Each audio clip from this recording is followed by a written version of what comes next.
for being here. If you could direct your attention now to the video, then I'll turn it over to the real presenters. Thank you.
The P-40 Warhawk was among the most widely seen and used fighters of World War II, yet it's often overshadowed in books and movies by the Lightning, Thunderbolt, and Mustang.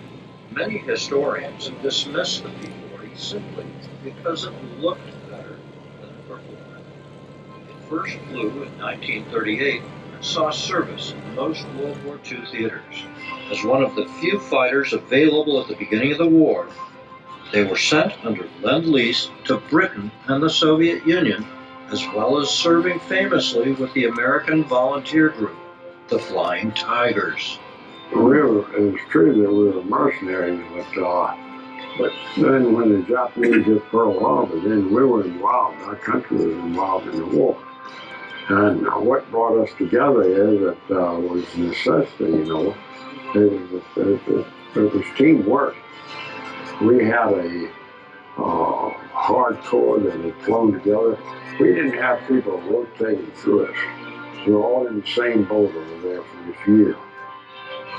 Today's P-40 from the Military Aviation Museum carries the livery of AVG legend Tex Hill.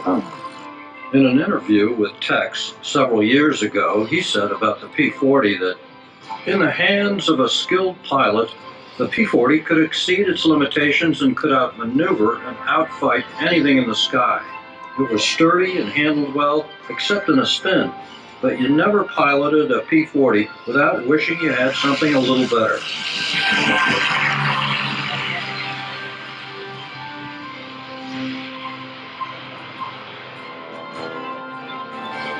Nicknamed the Timber Terror, Loping Lumberyard, the Wooden Wonder, the de Havilland and Mosquito entered the war relatively late, a year to the day after the Battle of Britain ended. But it debuted with technology and aerodynamics far more advanced than the Spitfires.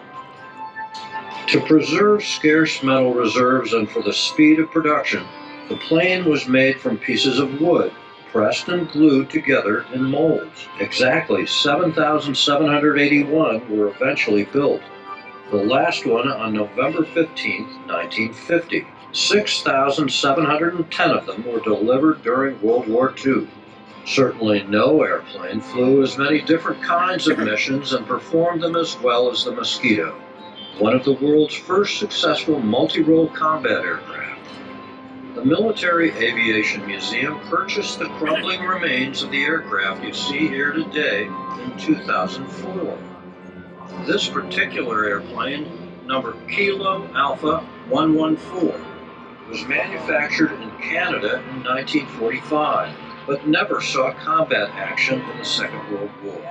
In tribute to the New Zealanders responsible for the restoration, 487 Squadron RNZAF color scheme was chosen, and it was painted as EG-Y. Jerry Yeagan is the owner of one of the world's largest private collections of airworthy World War I and World War II era military aircraft, the Military Aviation Museum.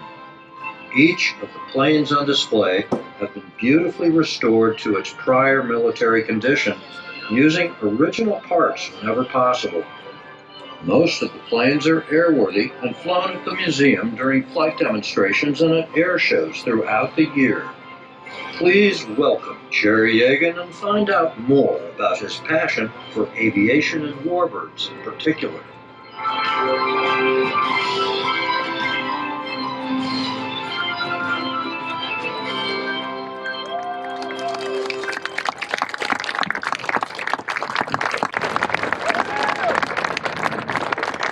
Second one right there.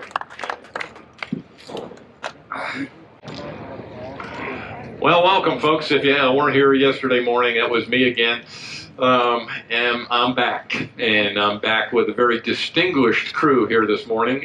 And just to point out, we know that this airplane on my left is not a Mosquito, okay?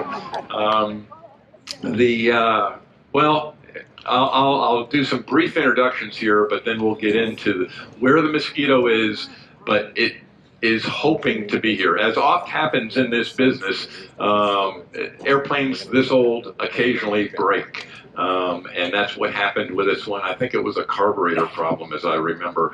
But we are hoping to have it here later in the week. It probably won't be part of this show, but nonetheless, if you want to walk around a Mosquito, hey, we're hoping that it's going to be here. But instead, we've got a beautiful F4U Corsair here. And again, it is part of the Jerry Yeagan Museum. And to introduce, by the way, the first guy to my left here is that guy that you just saw up there on the video, Jerry Yeagan.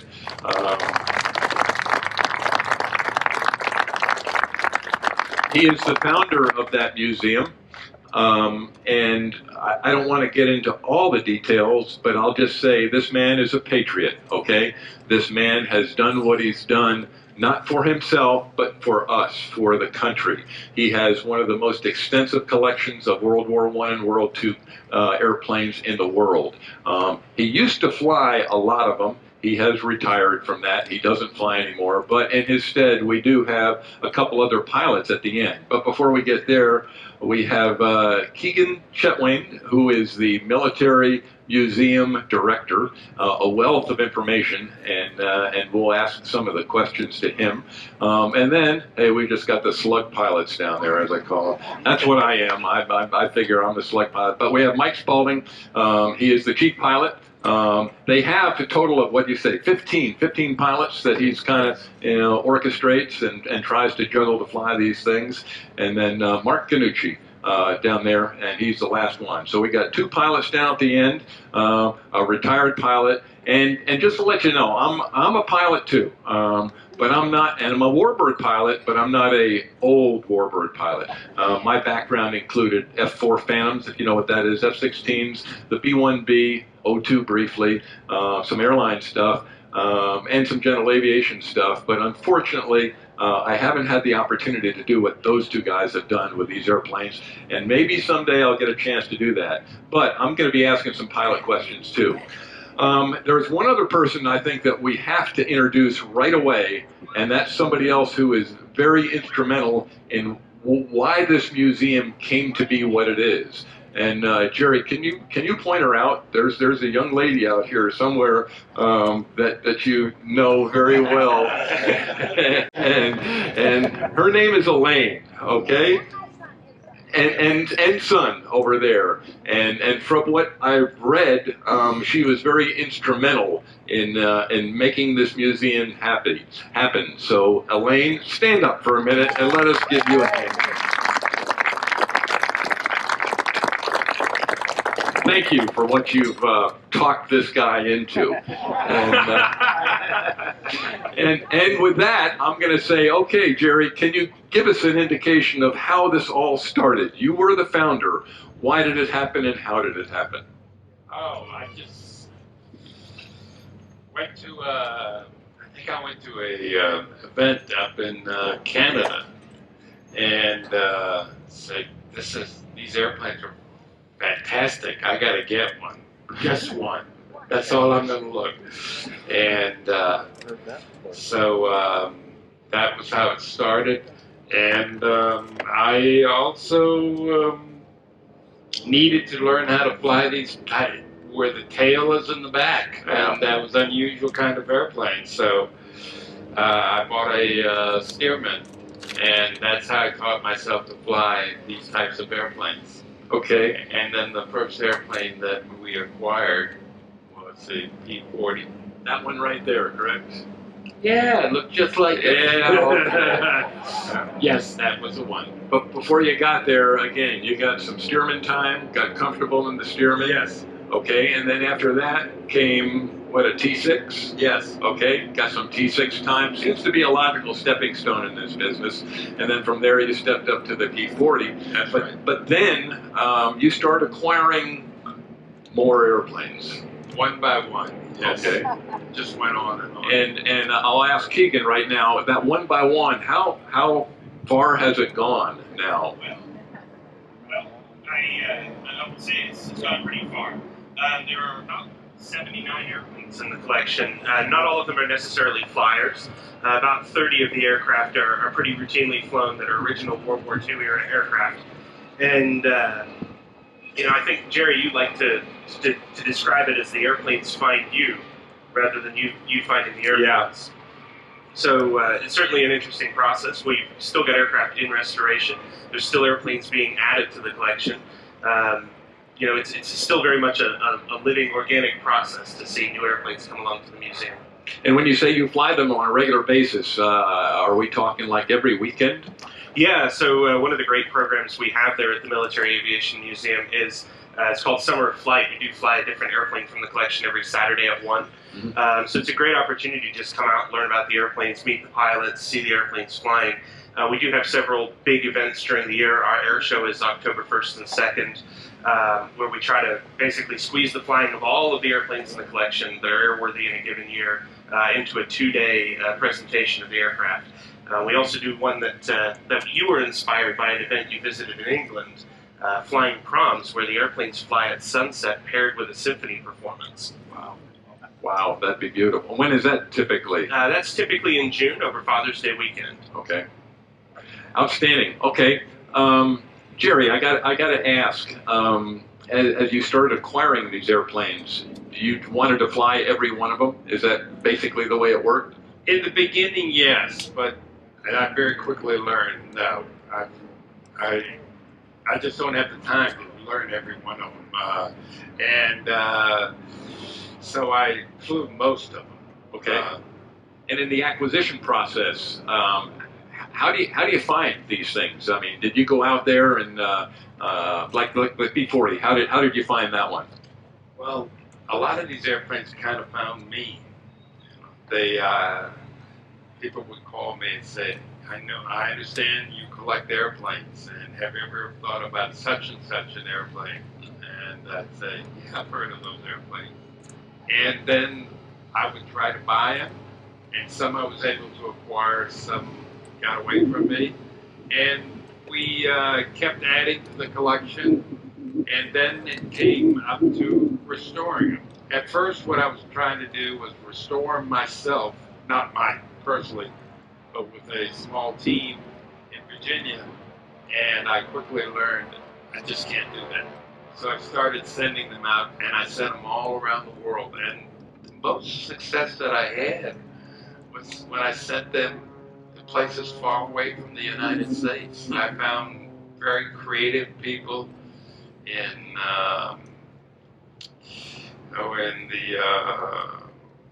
New Zealand and places like that, far away. And I understand that this P-40 was restored in New Zealand. Is that correct? It started in Virginia, Okay. and it just wasn't going fast enough, so then I sent it to New Zealand. Okay. And now you have obviously a large team of mechanics on base, on station there, if you will, and to the point where it's also a school, isn't it? I mean, do you do active teaching there also? Yes, I have. That's what I do for a living now. It started off as an employment agency, but now I have schools all over the United States. We train people to become licensed aircraft mechanic, and we train more FAA licensed aircraft mechanics than anybody else in the world. Wow. Wow. Thank you for that. As aviators, we say thank you. but I think there's an interesting story there also in that how you got into that. You recognized that there were Vietnam veterans that were coming back and needing jobs. And go ahead, tell the rest of that story. Or Keegan can, one or the other. Yeah, I think one of the things that's covered in the book is actually that veterans oftentimes have these great skill sets they learn in the military, but they don't necessarily equate to an immediate civilian certification. So one of the things that helped grow your business was the understanding that you could take those people who basically already know how to do the job and help find them placement or get them those civilian certifications. So one of the examples you've given previously was nuclear technicians in the Navy that work with submarines and ship reactors and everything else. They're great people to find jobs in the civilian nuclear power industry. And then aviation kind of emerged from all of that as well, because there's a similar challenge with civilian certification for aviation mechanics and so on. Yes. Mm-hmm. Okay. And with that, we'll talk a little bit about the airplanes that are here. We talked about what this is, but where did it come from? Can you give us a background on where this particular P-40 came from? It's defined in the book. And by the way, you folks, there is a brand new book on sale. It's at the Warbird Museum. I'm not selling it. I'm just saying it's a very good book. It's written by Jerry, and it describes, I'll say, a moderate amount of the aircraft that he's got there and the history of it. But there's some great stories there. And so, if I can jump in, I would say this is the very first opportunity to purchase the book will be at the Warbirds shop, which of course supports Warbirds of America.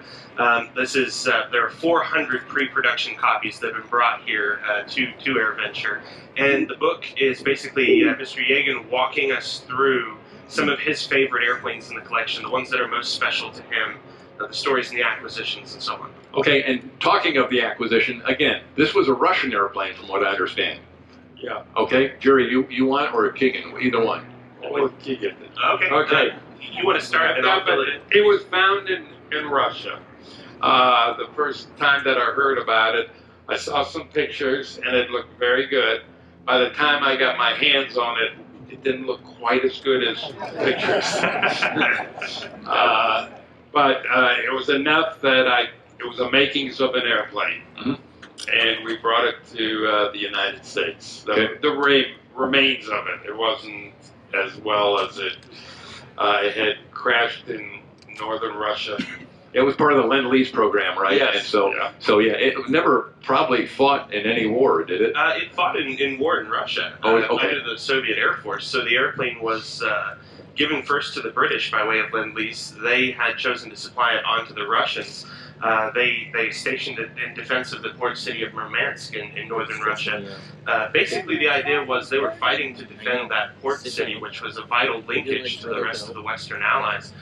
So the airplane was lost. We don't know the exact specifics. The Russian records aren't really there. We've had some folks in Russia try to help us path back the story, but I believe it was with the 19th Guards Regiment that was flying it. The airplane was lost there, and as Jerry said, the wreckage was later recovered, brought here to the United States for restoration, and then on to New Zealand. Okay, how about the Corsair? So the Corsair is one of that surge of airplanes that were built late in the war with an intention of using them in the invasion of Japan. That airplane didn't actually see any combat service, but it was one of the very early airplanes to join the collection. I think Jerry had wanted to fly the Corsair himself. That's a great sound of a P-40 right there. Yeah, it is. There we go. Yeah, if you want to know what it sounds like, there it is. And speaking of which, let's go into the pilot side of it a little bit. What kind of motor are we listening to there? And I guess Gooch, you can answer that one. You're the P-40 expert. Hello, Tesla. Hi, good morning. That is an Allison 1710. Our model, it's a Dash 111, about 1,200 horsepower. Okay, and what do you got in this one here? That's what we Same. have. Okay. I don't know what, you don't know what's in that other one over there. They're all the same. Okay. Yeah, they're all the same. All right, and let's talk pilot stuff here for a minute. How many hours you got? You've been flying the P-40 for a while? I just went over about 30 hours in this model. Okay, and easy airplane, hard airplane to fly? You fly a variety of airplanes, so. This is my first frontline fighter that I was checked out thanks to this gentleman here, Mr. Spalding. And it's a incredibly, relatively speaking, it's a simple fighter to fly. It handles really well and lands very easily. Handles on the ground very well. Easier to fly than a T6 on the ground. It's just a very comfortable plane to fly. Really enjoy it. How about from a maintenance standpoint? Is it they hang together pretty good? I haven't broke it yet. That's good. That's a very good thing. All right. How about Corsair-wise? We'll talk to Chief Pilot Spaulding here. What do you think about the Corsair? You fly a little bit of everything, and that was him, by the way, in the Mosquito. There were a couple shots of him flying the Mosquito, which I would really like to have here too, because that thing looks like a really cool airplane. But what do you think about your flying the Corsair? I'd really like to have this Mosquito here too. But the Corsair is It will. Okay. it's a very iconic airplane with a bent wing. Everybody loves it. Growing up as kids, we never thought you'd get to fly one, but here we are. And it is very light on the controls. Right now, if you go up there and move the stick, you move it around with your finger.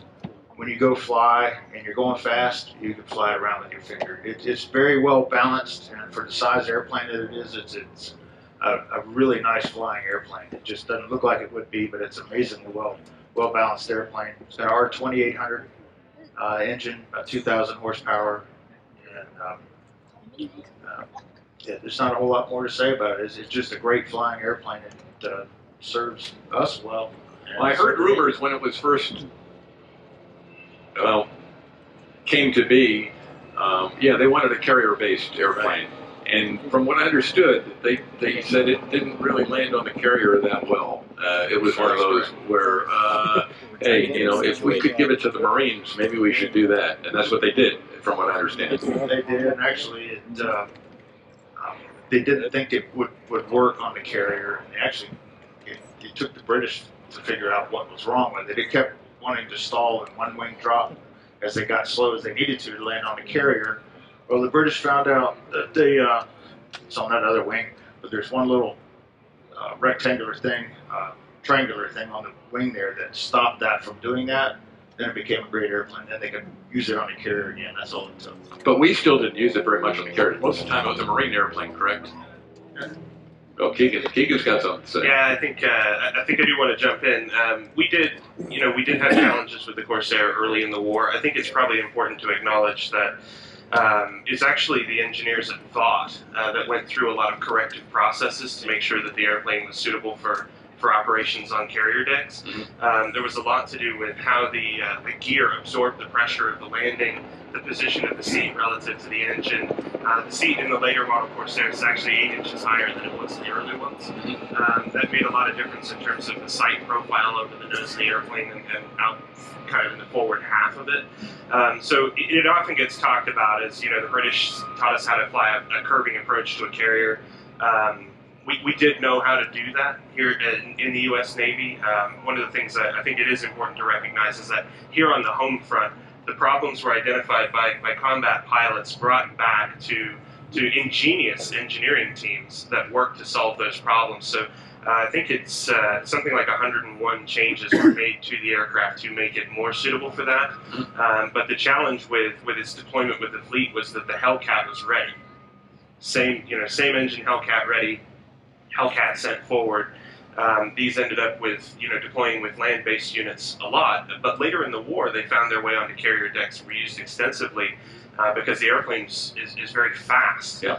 So they found that it was the streamlining efforts that were made here. If you look at the Hellcat, it has a dramatically different looking nose. That has everything to do with Vought's intention to streamline the airplane, get as much of that power turned into speed as they could. That meant that this airplane could run down a kamikaze that had broken into the fleet. Right. So that was a really important role for the Corsair, and I do want to acknowledge the paint scheme on the airplane belonged to a hometown hero for us, a school teacher in Norfolk named Ray Beecham. He flew with VF-17, and VF-17 was one of the Navy units that actually changed the reputation for the Corsair. They were known as the Jolly Rogers during the war, and their efforts really helped people disabuse themselves of the notion that the Corsair was a widowmaker. In fact, I do believe it's the first aerial victory for VF-17 was actually scored by Ray Beecham. He did score a second one as well during the war. Then he himself was shot down. He lost his favorite Corsair. and after that experience of having been lost in air combat, it triggered reflection on his part about what it was like to be shot down and everything, and it gave him a respect for the Japanese pilots he was flying against.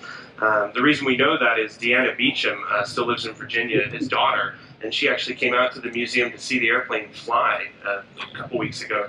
And we didn't know this at the time, but it was the first time she'd ever actually seen it fly. She'd been out to see you with the airplane previously, but didn't fly for one reason or another. So we were talking to her just like this, and she started crying when the airplane took off. And we didn't realize that was the culmination of a lifetime of waiting to see that airplane fly. So we love the Corsair. We love to bring it out and get people excited about seeing it because it really is a remarkable airplane. Isn't there a nickname, the Whistling Death? Yeah. Okay. What makes the whistle?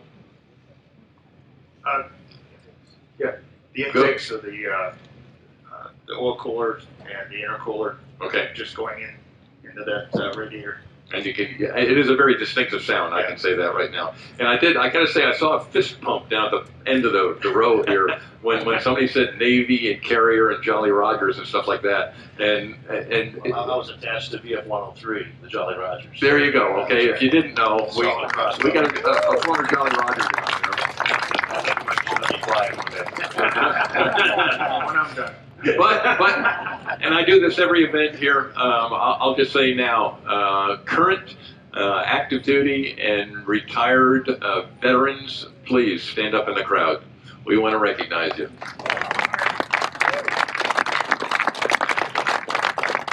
Thank you for your service. Thank you so much for your service. But yeah, we had to give notice to the Navy guy down at the very end. Okay, so that's the paint job on that one. How about the paint job on the P-40? What are we representing there? Yeah, so this is a kind of an interesting story because it's not Tex Hill's usual airplane. This airplane is marked up as one that Tex took on a particular mission against the Salween River Gorge, which was an area that they were contesting against the Japanese. Towards the end of their time as the ABG, as the Flying Tigers, they were dealing with some pretty war-weary airplanes, and Tex, for that particular mission, selected a new arrival that was over on the other side of the field, getting built up. And I don't know the specifics to the story of how exactly it was acquired, but he acquired an airplane that was not his standard aircraft in order to fly that particular mission down the gorge. He wanted the increased ordnance payload from the newer model of P-40 that was just arriving. Interesting, very interesting. All right, so we've covered where they came from. The paint, and by the way, if you look at the paint job on there, you don't see any stars and stripes. You see American Volunteer Group, and this is a group that truly wasn't military. Okay, he didn't. Tex Hill, from what I remember, he joined the military after that, if you will. Yeah, a lot of the guys that flew in the ABG were military pilots beforehand that just kind of disappeared one day in civilian clothes out on a trip to China. As Tex said in the interview, they were kind of mercenaries, but I think they were people that were committed to fighting for freedom before the entire nation was really ready to take that plunge. I gotta ask the question. I saw Jerry looking up just then, and he saw a B-17 fly by. I understand that you guys used to have a B-17. Is that right? Yeah, we did, and then business was not so good in my company, and we needed to raise some money, and I had to sell the B-17 and a couple other airplanes. And then later on, as things improved with the company, I tried to buy them all back, and I was able to buy one of them back, but not the B-17. So you're still looking for a B-17, huh? Yeah, do you know of one? Not right now. Oh, wait, somebody over here. Oh. Hey, she may know. Yes, no, she won't let me buy anymore. Getting lesser and lesser. But I still have a few things hidden away that most people don't know about. Oh, she does. And, you might have to do some talking afterwards. well,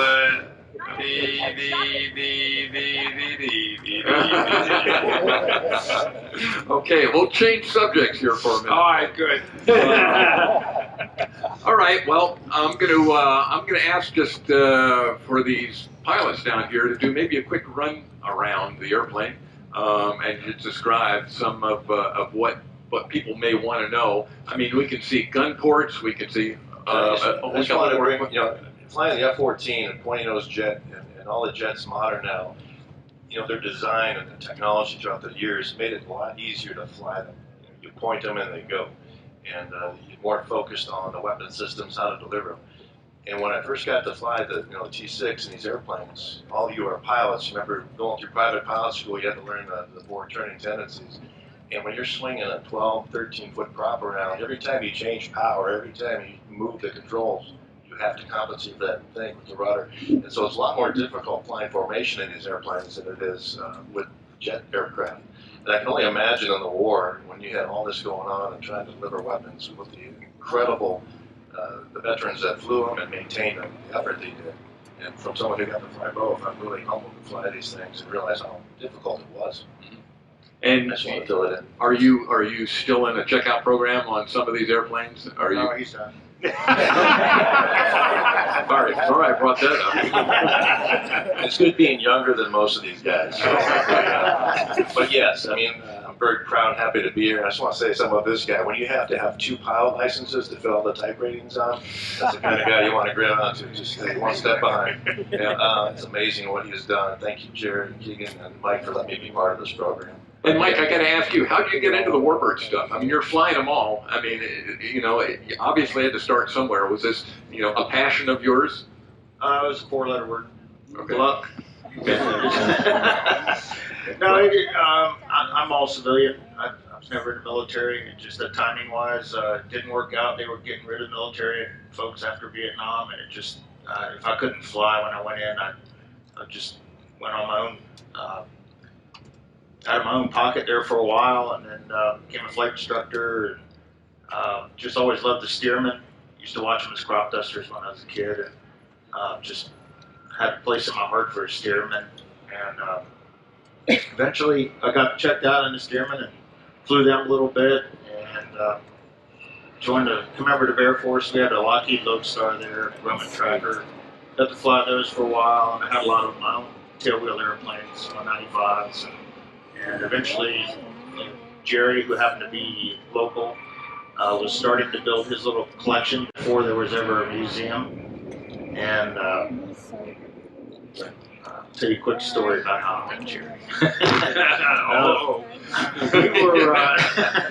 I was the squadron leader of the Old Dominion Squadron CAF at Hampton Roads, and I flew my steerman from over my house over to the meeting to conduct our meeting, and this T-6 flew over. Next thing you know, he comes diving down and landing and pulled up next to my steerman and said, "Well, what's this steerman?" I said, "That would be me."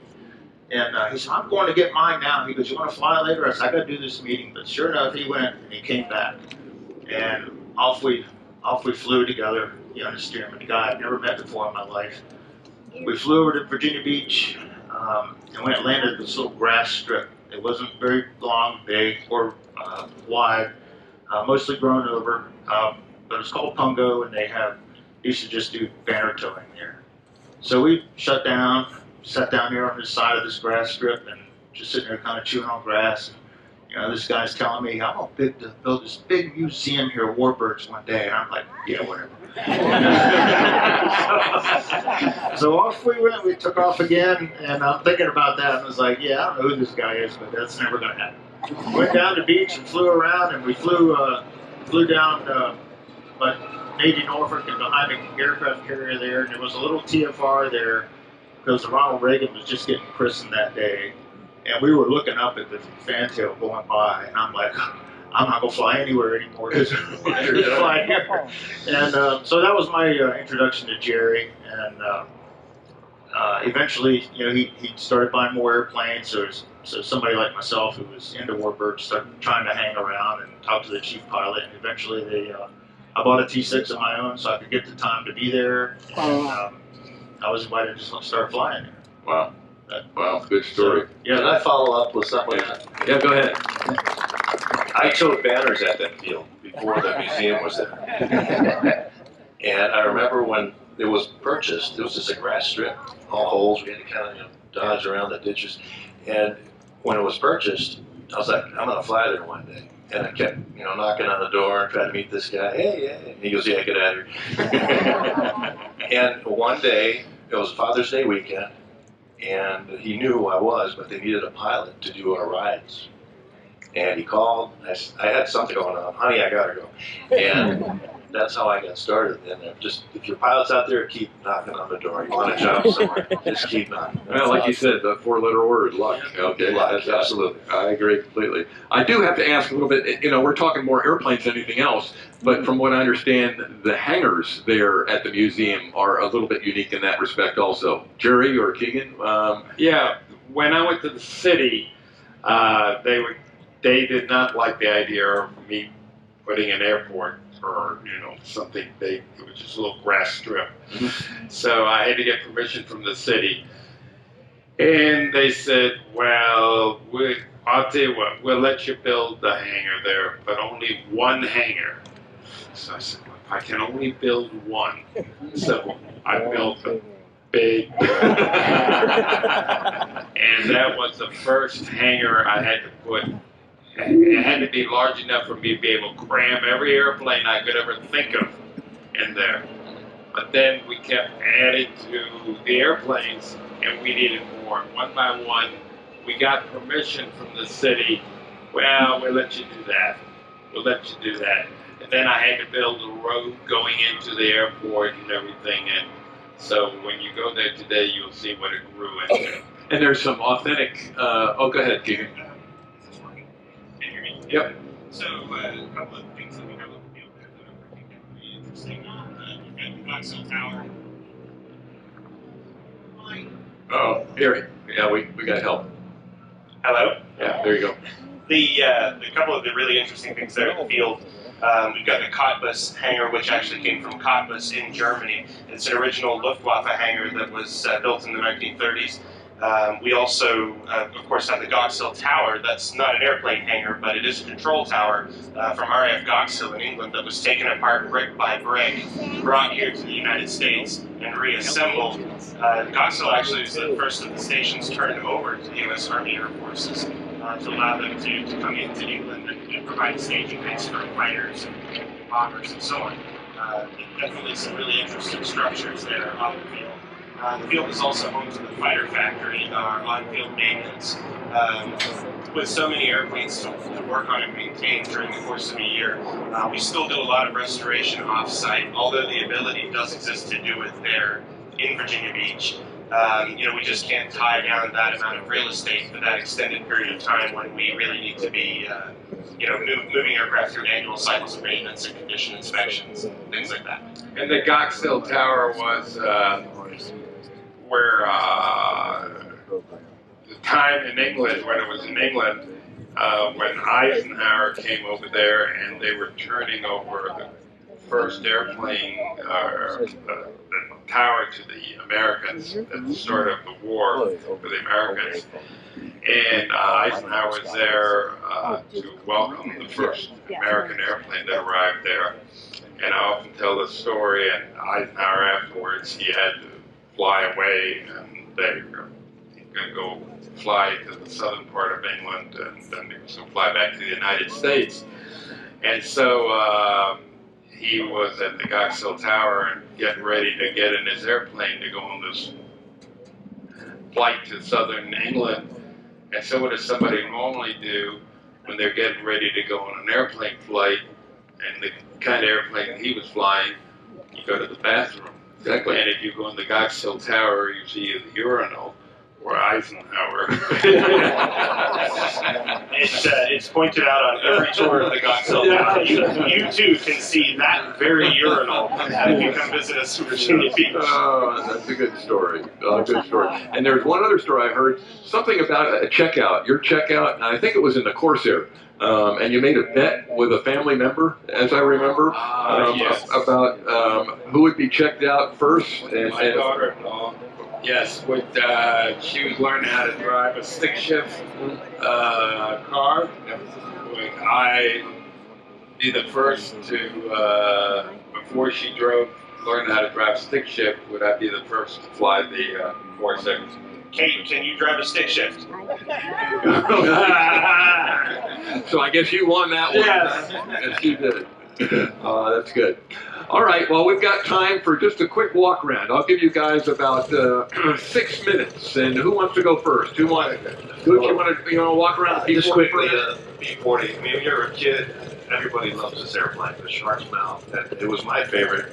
And when this airplane was first acquired, it was being put together in a little hangar across from Norfolk International Airport. And I had just separated from the Navy. And I stumbled over there and said, wow, look at this airplane. Wouldn't it be cool to fly one day? And I was like, hello. Here you are. So here I am. And when I was sitting in and checking out, Mike was like, hey, you're here. I said, yes. But it's just a wonderful plane. It's a very simple hydraulic gear in the flaps. That's only hydraulics. Mechanical controls. Like I said, this was designed in 1935. The technology difference between this aircraft and this one, in other words, substantially different. Very advanced. And again, it's just about weapons delivery, what it can carry, the weight, the fuel, the speed. Typical armament, though. Hey, 650s, is that what it had? 300 point?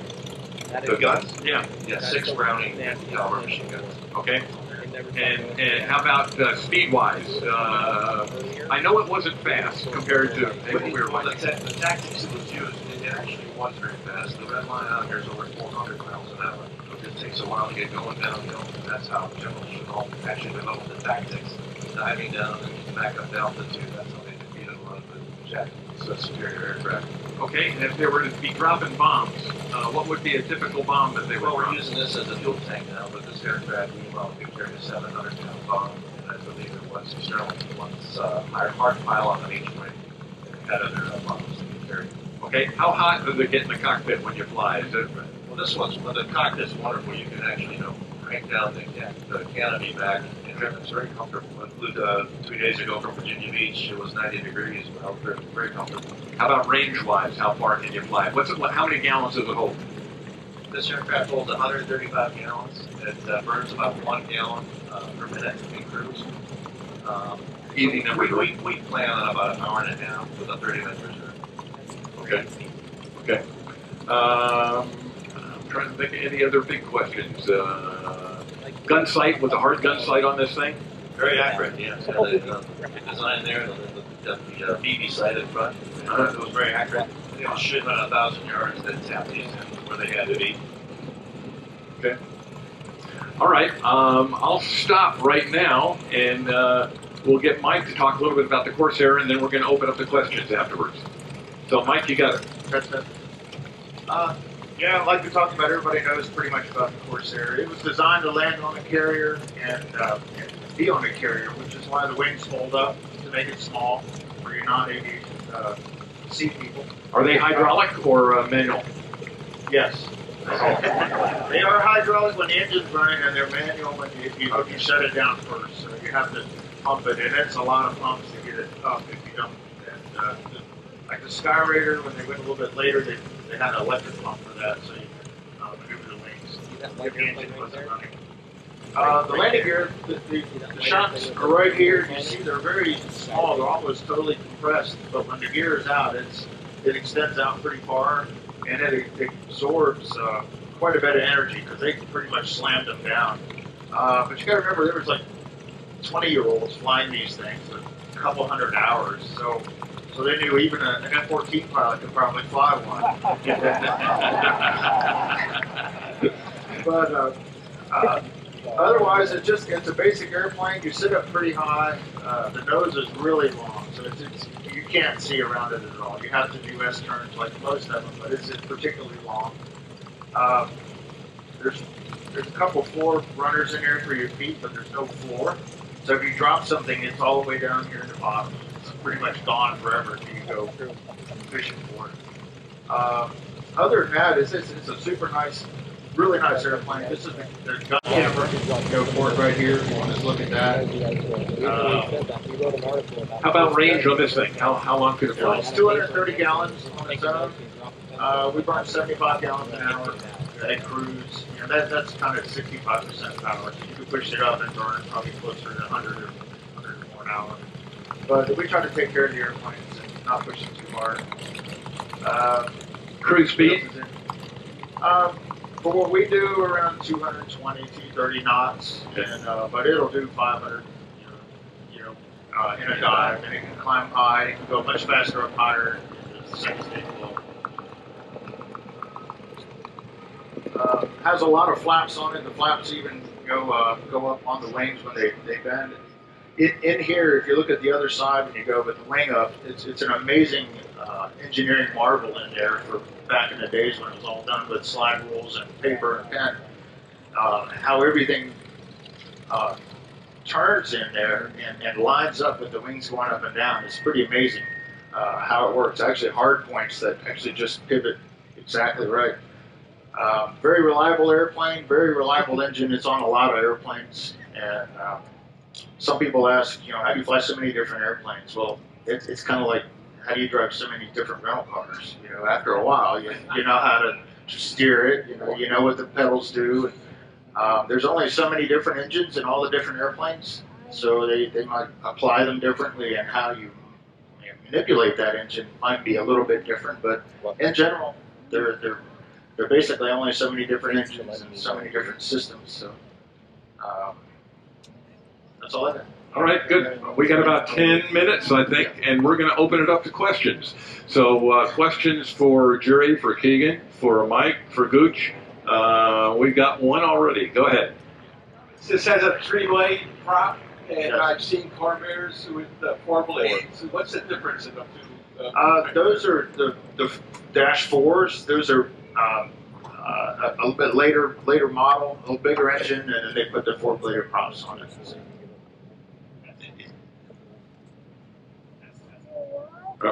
They're tell you something. Yeah. They're smart. They know. So this airplane's a Goodyear FG-1D. So it's one of the airplanes that was built by Goodyear during the war. And again, like Mike said, the airplane's configured for operating during the war at the 3-bladed prop. All right. More questions? Any questions? Anything about the? Oh, we got one right over here. Yeah, I got one from Maverick, the F-14 pilot. God bless you. Thank you. What style landing do you use on the P-40? A wheel landing, a 3-point? What's your style of landing? For me, I like wheel landings. 3 points, you're sitting back, you just don't have the forward visibility. I prefer wheel landings, but you can do both. About an 8 mile an hour difference. Congratulations on your latest movie. Yes, sir. Thank you. They're going to show it Friday night. I think you haven't seen it. The 14 may show up. All right, we got one up here. Is this thing on yet? Okay, Yep. here we go. I'm another Navy guy. Way to go. Thank you. God bless you. I know there are a lot of different models of the P-40, and can you talk about this particular model and maybe a little bit about some of the other models and how this one's different? I could, but I'd really not do a good job. Chet. Is this one on? Hey, there goes. So ours is an E model. A lot of the survivors that you tend to see tend to be later models, ends, and things like that. So a couple of the big differences, the length of the tail is, I think, one big difference. Also, the configuration of the intakes and everything around the nose on this airplane differs from the earlier model airplanes.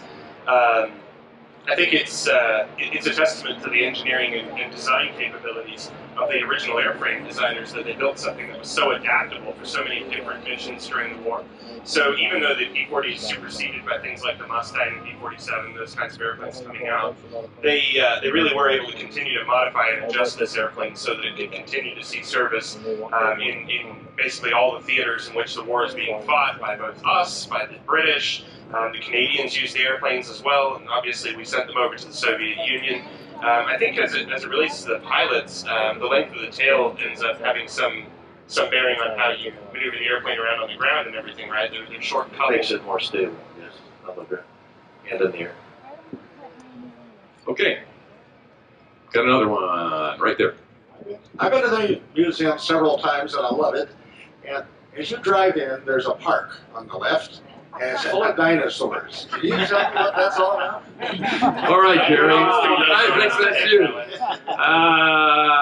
Well, kids love those dinosaurs. And there are a lot of people that come to the museum. That's how they first learn about the museum, the dinosaurs. And they'll bring their kids out there to look at the dinosaurs. And then the fathers say, well, what's over here in the back? These airplanes. Let's go over there and look at the airplanes. Well, that you got to buy a ticket to go see. The dinosaurs you can look at for free. So the dinosaurs came from a trip you made out to California, right? Your grandkids. And Yeah. You saw some dinosaurs by the side of the road and thought, well, gosh, there'd be some like that back in Pungo if I would just bring it there. Yes, you're right. So I went to look for, I bought one, and then I bought two, and then I bought three, and I bought four. Before I knew it, I had a whole bunch of dinosaurs all over the place. So you've been a collector your whole life. It started with marbles and comic books. Yes, Then Ferraris and Warbirds and dinosaurs. One thing I would say about the dinosaur park is that's one of the most popular local attractions in our town. Our neighbors, airplanes are cool and all that, but they love having that dinosaur park for their kids. It's evidently very Instagrammable. It's a thing you can go and take pictures and put on Instagram. So we do have a lot of folks locally that support the dinosaur park, and it's always funny for us to read in the travel magazines that there's this incredible dinosaur park, and you can go out there. Oh, and down the road around the corner, there's like airplanes or something. But that's something we work on. We're very proud to have the Military Aviation Museum there in Virginia Beach, and like you said, there are some folks who meander up the road and they're exposed to aviation and they get to enjoy these airplanes up close. The dinosaur park can see the runway. So one of the things these guys always notice when they're in the run-up area down at the end of the runway, there's families looking through the fence from the dinosaur park going, are those World War II airplanes like really flying right here? Okay, more questions. Hey, there we go, up top. Could you tell us a little bit about the Museum of Mosquito, since it's not here? Maybe its history and its rarity, and maybe Mike can comment on how it flies. Thank you. We were going to ask that question anyway, so very, very good. So go ahead. I think I'll get started and I'll pass it off to Mike. So KA-114, our Mosquito, was restored down in New Zealand by the team at Aspects, and I think a couple of those guys are here. I don't know if they're in the crowd at the moment, but they're here at the show. They simply did phenomenal work to resurrect an airplane like the Mosquito. That aircraft, when it first flew in 2012, was the only flying Mosquito in the world. The others had been long past their prime at that point, and it probably can't be understated how important it was that Jerry took up the torch of that project.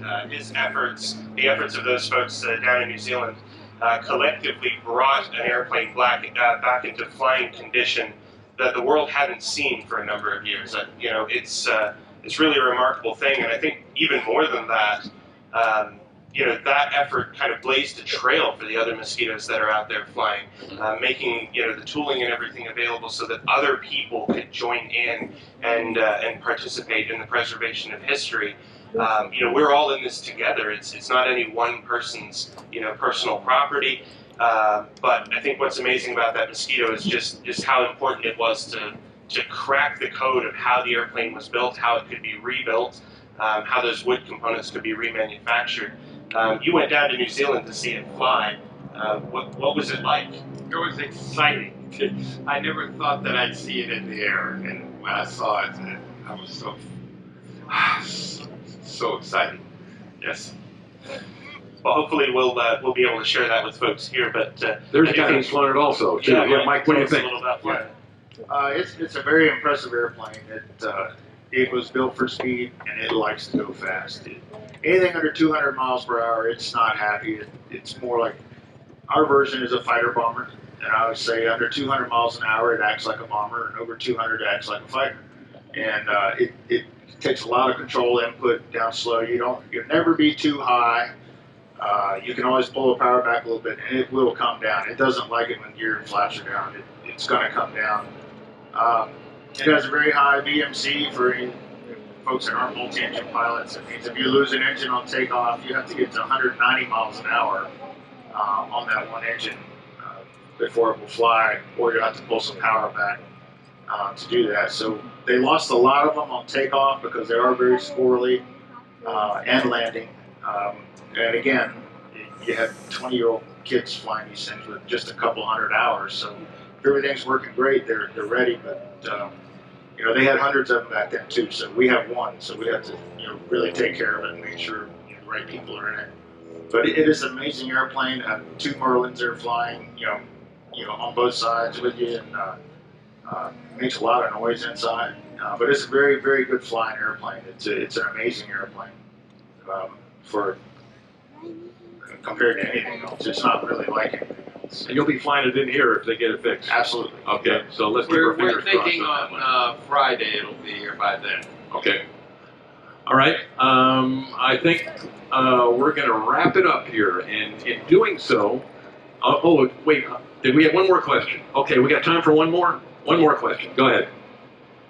Yeah, I'd like to see if Keegan might give a little treatise to the volunteers at the museum that was thought up by Elaine. Yeah, so Say no more. From the Mighty Eagle over here. Keegan. Yeah, I see you.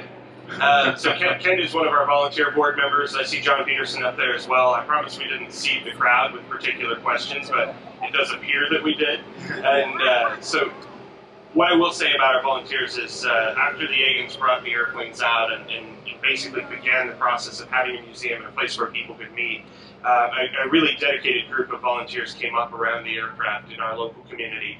We do have people that come from as far away as Tennessee to volunteer at the museum. But it's an amazing opportunity to get your hands on these airplanes, to work with them, to provide ground crew functions there at the museum, to lead guided tours through. We have over 250 folks volunteering at the museum in a range of ages from 16 to, I think we've got one that's 101 years old. Wow. Wow. Well, I thank you for what you do for this museum. Thank you very much. Last question. That's it. I like your shirt. Oh, thank you. I was out at Jerry's Military Air Museum last year, and I actually got to see his Spitfire flying, and I'd like to know a little bit of the history of the Spitfire, how you acquired that. Where'd that come from? So the Spitfire is a combat veteran aircraft that served in the Mediterranean, has over 100 combat missions. I think what probably the story we're looking for here is that the airplane was actually given from the British to the Italians at the end of the war. The Italians then supplied it to the Israelis. It didn't see service in combat in Israel, as far as we understand it, but it did end its career with the Israeli Air Force, where it had been a training platform as a piece of playground equipment in a kibbutz on the Lebanese border. And the airplane was traded for playground equipment to salvage the airframe out of there many years later. I believe it went to the UK for an extensive restoration. And it's sitting in your museum right now. Yeah. And the airplane, when it was in Israel, we have pictures of the airplane when the boys in Israel, they would climb on the airplane, and only the boys were allowed to climb on the airplane. No girls were allowed to climb. And I met a woman, and she told me that one time, she was a girl there, that one time she would, when nobody was around, she was allowed to crawl in and sit in the airplane, but she couldn't tell anybody about it. And it was a wonderful experience. Don't tell Connie Bowen that. Yes. That's all I can say. All right, we're going to wrap it up, and I'm going to say right now, first, thank you to the pilots. Thanks for flying these things, keeping them in the air. I appreciate it very much. Mike, Stooge, yep. Thanks for being a director, and thanks for all the knowledge you've got. And the last thing I'll say to Jerry is the title of his book. And I happen to have a copy here. And if you'll see it, you Navy guys know what this means. It says Bravo Zulu. Okay, Bravo Zulu. Anybody in the crowd know what that means? There we go. We got a couple, all right? Well, I can tell you what it means. It means well done, all right? And Jerry, I'm here to say thank you for so much for the airplanes, the maintenance, the pilots, for preserving our history. And I'll just say simply, well done, Jerry. Well done. Thank you. And on the cover of the book, you will see me flying a triplane, and that is the last airplane I ever flew in my life. And it's a good way to retire. Absolutely, absolutely. Thank you so much. Thank you. All right, thanks, folks. Next show is 1 o'clock, and thanks for being here. We appreciate your presence. Enjoy the air show.